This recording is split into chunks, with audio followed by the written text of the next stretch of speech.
सदरा क्योंकि जैसे ही उसकी नज़र राह पर पड़ती है उसके चेहरे का रंग उड़ जाता है। उसके जहन में एक खौफनाक राज बिजली की तरह कौंध जाता है। ये वही लड़की है जिसे उसने अपने साथियों के साथ मिलकर किडनैप करवाया था। सदरा जो अपनी मां नरमीन की लापरवाही और बिगड़ी तरबियत की वजह से जुराइम की दुनिया में कदम रख चुकी है, असल में एक खतरनाक किडनैपर गिरोह के साथ काम कर रही थी। और वो गिरोह उसे सिर्फ एक मोहरे के तौर पर इस्तेमाल कर रहा था।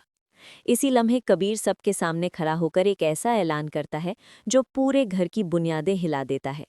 वो मजबूत लहजे में कहता है, ये मेरी बेटी है और ये मेरी बीवी है। जिस औरत को तुम लोगों ने इस घर से निकाला था, आज मैं उसे इज्जत के साथ वापस लाया हूँ। अब इस घर की असली मालिक यही माँ बेटी है। अगर किसी को यहाँ रहना है तो इनकी इज्जत करना सीखना होगी। ये अल्फाज सुनकर नरमीन के पैरों तले जमीन निकल जाती है, क्योंकि वो अच्छी तरह जानती है कि उसने अपनी चालाकियों और साजिशों से तारा को कबीर की जिंदगी से निकाला था। लेकिन अब सच आहिस्ता आहिस्ता उसके गले का फंदा बनता जा रहा है।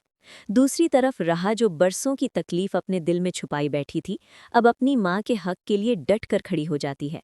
वो नरमीन की आंखों में आंखें डालकर कहती है, खबरदार अगर मेरी माँ के बारे में एक लफ्ज़ भी कहा तो अब ये घर पहले जैसा नहीं रहेगा। ये लम्हा नरमीन और सदरा दोनों के लिए खतरे की घंटी बन जाता है, क्योंकि उन्हें अंदाज़ा हो जाता है कि अब राह खामोश रहने वाली नहीं। इसी खौफ में सदरा एक खतरनाक फैसला करती है। वो राह को हमेशा के लिए रास्ते से हटाने का प्लान बनाती है।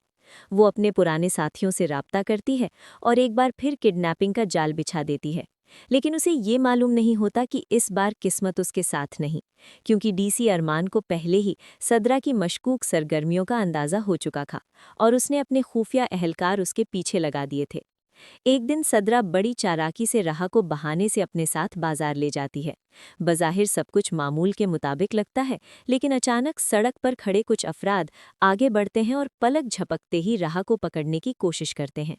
इसी लम्हे डीसी अरमान को इत्तला मिलती है और इससे पहले कि कोई बड़ा हादसा हो, पुलिस मौके पर पहुंचकर सदरा को रंगे हाथों गिरफ्तार कर लेती है। ये खबर सुनकर राह का दिल हिल जाता है। वो फौरन डीसी अरमान को फ़ोन करती है और बेचैनी से पूछती है, आपने मेरी बहन को क्यों गिरफ्तार किया है? जब अरमान ये सुनता है कि सदरा उसकी सौतेली बहन है, तो वो खुद भी हैरान रह जाता है। फिर वो हकीकत बताता है कि सदरा एक खतरनाक किडनैपर नेटवर्क का हिस्सा है। ये सच सुनकर राह के कदम लड़खड़ा जाते हैं। वो फौरन अपने वालिद कबीर को सब कुछ बताती है। कबीर जो पहले ही नरमीन की लापरवाही से तंग आ चुका था, इस बार अपना गुस्सा नहीं रोक पाता। वो नरमीन के सामने खड़ा होकर फैसला सुनाता है, आज के बाद तुम्हारा और मेरा कोई रिश्ता नहीं रहा। और उसी लम्हे वो नरमीन को तलाक देकर हमेशा के लिए घर से निकाल देता है। ये वो सज़ा थी जो बरसों पहले तारा पर किए गए जुल्म का हिसाब बनकर उसके सामने आ गई। लेकिन कहानी यहाँ ख़त्म नहीं होती। पुलिस की तहकीकात में एक और चौंका देने वाली हकीकत सामने आती है कि इस पूरी साजिश के पीछे असल दिमाग कोई और था। वो थी आसिया, राह की मामी। जब पुलिस आसिया को गिरफ्तार करती है तो उसकी बेटी बतूल सदमे में आ जाती है। वो चीख कर पूछती है, अम्मी आपने ये सब क्यों किया? और आसिया सर्द लहजे में जवाब देती है, मैंने ये सब तुम्हारे लिए किया, ताकि तुम्हारी शादी जरियून से हो सके। ये अल्फाज सुनकर बतूल की दुनिया टूट जाती है।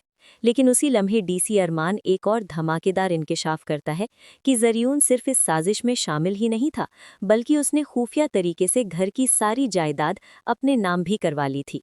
ये सुनकर पूरा खानदान सख्ते में आ जाता है और चंद ही लम्हों बाद पुलिस जरियून को भी गिरफ्तार कर लेती है। दूसरी तरफ जब अदील को ये सच्चाई मालूम होती है तो वो इस सदमे को बर्दाश्त नहीं कर पाता और इस दुनिया से रुखसत हो जाता है।